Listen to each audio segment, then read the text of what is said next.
xaflad ballaaran oo lagu calaamad saaray Chief Caaqil Barkad Cabdi Sheybe oo si rasmi ah ugu soo biiray cuqaasha gobolka Togdheer ayaa xaflad ballaaran oo lagu calaamad saaray ayaa lagu qabtay Hotel City Place ee magaalada Burco. xafladan lagu calaamad saaray Chief Caaqil Barkad Cabdi Sheybe ayaa waxaa ka soo qayb galay xubno ka tirsan golaha wasiirada, xildhibaano ka kala tirsan golayaasha guurtida iyo wakiilada, salaadiin, cuqaal, madax dhaqameed iyo waliba marti sharaf kala duwan. waxaana ugu horeyntiiba halkaasi ka hadashay cuqaal iyo salaadiin tiro badan, waxaanay dhammaantood sheegeen in Chief Caaqil Barkad Cabdi Sheybe uu si rasmi ah uga mid noqon doono cuqaasha gobolka Togdheer. waxaana hadaladoodii ka mid ahaa sida tan: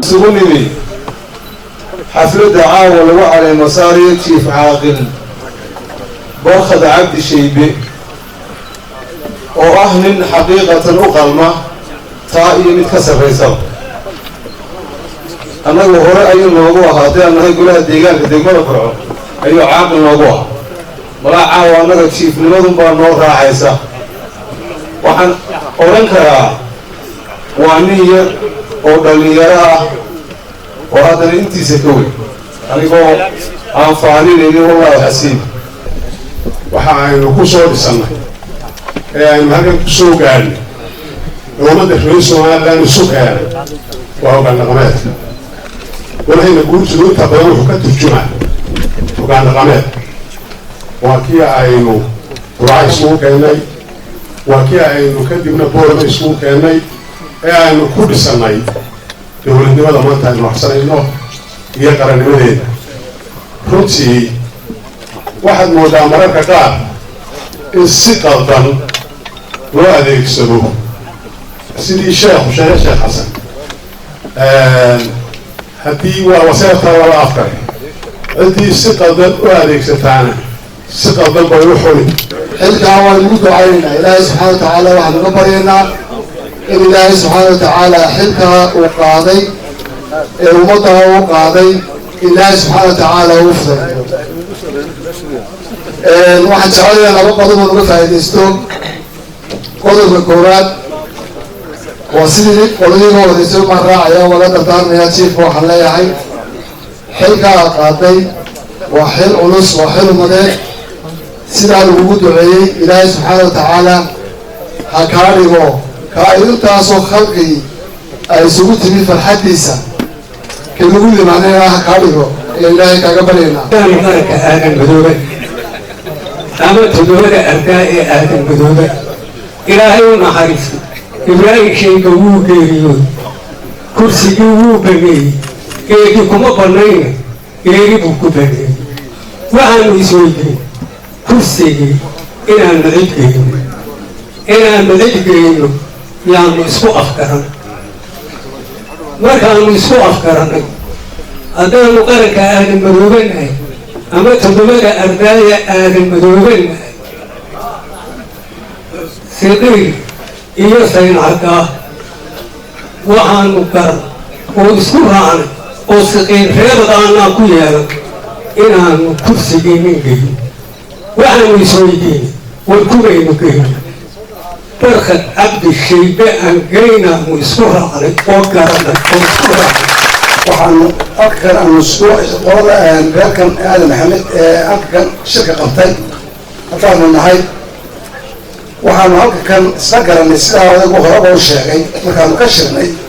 in Barkad Cabdi Sheybe in loo garto halkii marxuumkii ka dhintay in uu isagu metelo oo reerka u metelo iyo wixii kale ee arrinka yani dadka ee xigaalkan beeraha dee dalka waa ku hadlooyihiin. asaanu halkan markaasaanu soo garannay. waxaanu ka codsanayna shirweynaha inay yara sidaasoo kale nala qaataan, nagula duceeyaan, loogu duceeyo inankaas in ilaahay xilkaa u fududeeyo. haddaanu nahay cuqaasha gobolka Togdheer, marka ugu horeysa horta waxaanu ku soo dhaweynaynaa gacmo furan iyo qalbi fayow. caaqilku uma aha ama reer qura had iyo jeeraale uma aha haddii uu yahay qof ku habboon xilkaa. hadduu yahay ma aha mid reer qura mateli kara, waa nin gobolka mateli kara, waa nin degmada mateli kara, waa nin Somaliland waajibka uu ku leeyahay maxadda ka qaab kara. Barkad Cabdi Sheybe waa u ducaynaynaa. xilkan waxaan u malaynayaa xil la isku hambaliyeeyo inaan ahayn caqlinimadu dab waxa la yidhi nin ku gubtay baa la weydiiya marka waa u ducaynaynaa xil hambalyan ma aha tala ahaan waxaan u odhanayaa uun barkad cabdi shaybe oo nin dhalinyaro ahoo mutacalima ah sidii uu caaqilkii ugu horreeyey sheegay dadku intooda wanaagsan iyagaa qabsanaya waxa uun ku imanaya inta dhiblowga ah ee reerka cidda ka cabanaysa ayuunbaa ku imanaysa jiif caaqilka halkan lagu caleemo saarayo ugu horreyn markaanu nahay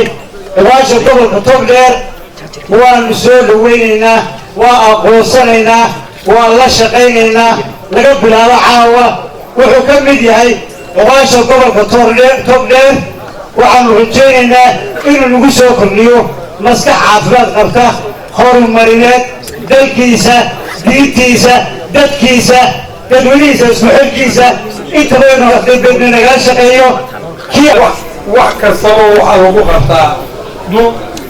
sulowowdu hubsiinana ogow waxaa lagu keenaya waa farbadan yihin deeqna ogow deeqna ogow heerka oo qurana ha u shaqayna dadkaba meesha wax ka dhacaa ma nabadiyo ugu shaqeyn waxaa la doortay ninba siduu yaqaanba barkad cabdi maxamed warsame dadkuna siduu yaqaanay shayba marka loogu daray karta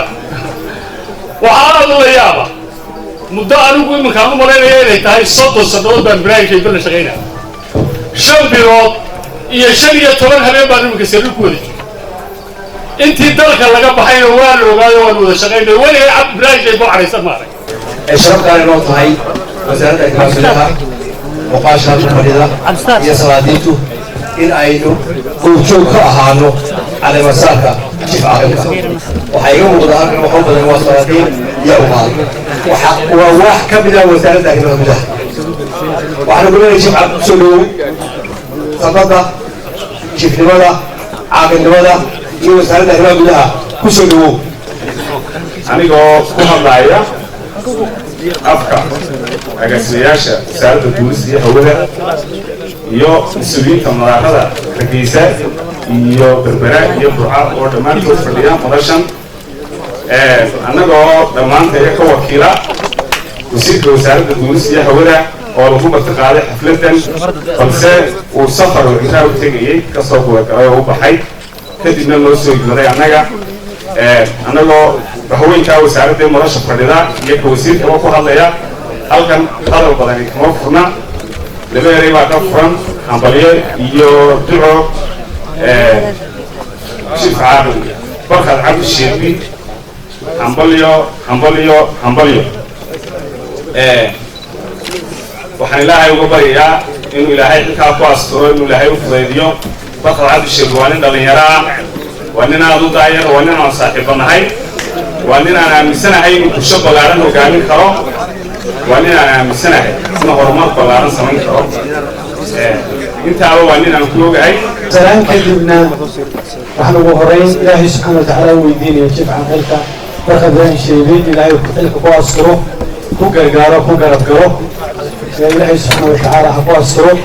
waxaan leeyahay xil baa lagu saaray xilka insha allahu tacaala dadaalkeedii baad leedahay aqoonteedii baad leedahay da'deedii baad gaadho waxba ku dhalinyarayn maayo maanta nin jooga da'dii uu ku qalin lahaa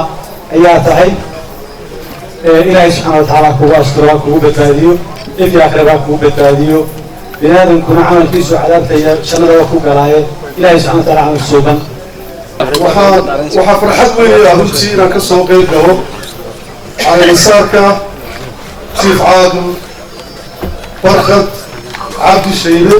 oo aan anagu saaxiib nahay runtii markii hore aan Hargeysa ka soo baxayay waxaan caleemasaarka markaan maqlay waxaan islahaa suldaan barkad suldaan buu noqon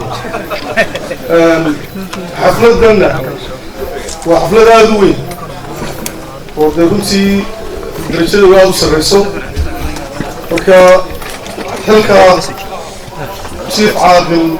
barkad cabdi shaybe qabtay ولو دعينا إلهي هوفض ليو حفلة عاوة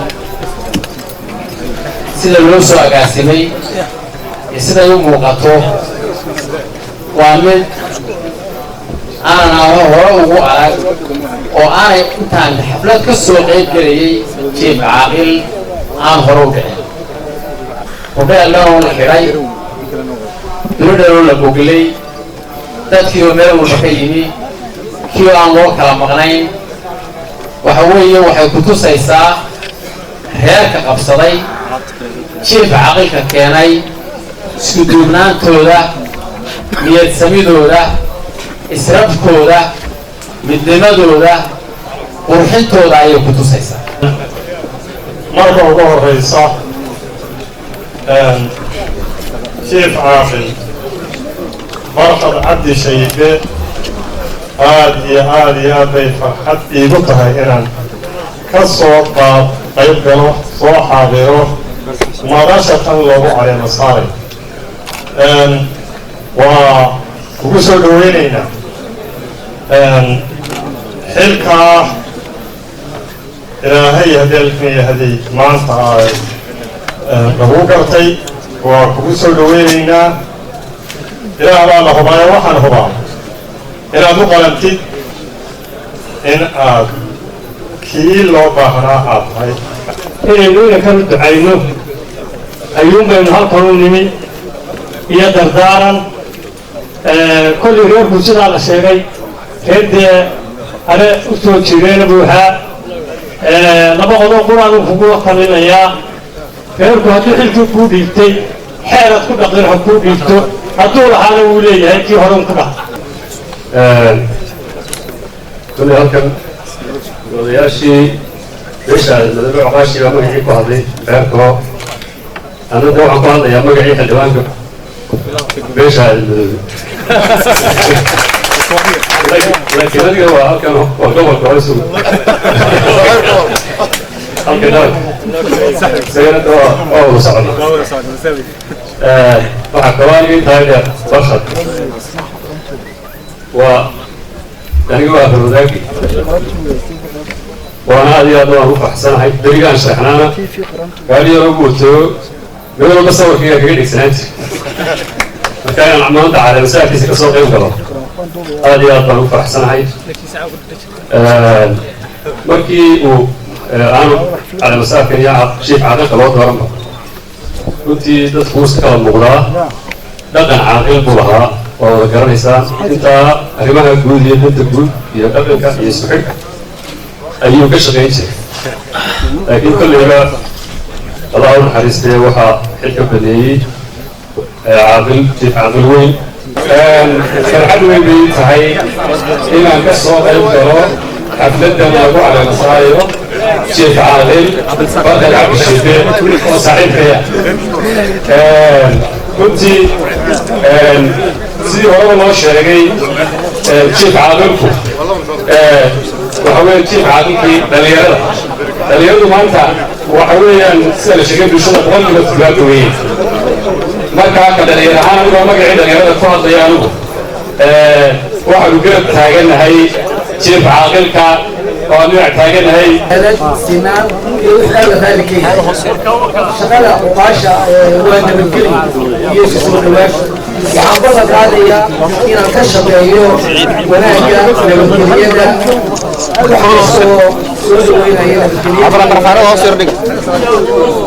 عليه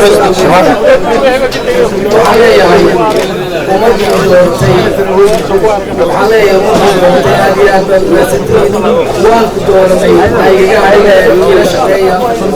وحن قاضية دمانتي بأن عليا كسوق الجلك حفلتها على مساكة بقولك عليا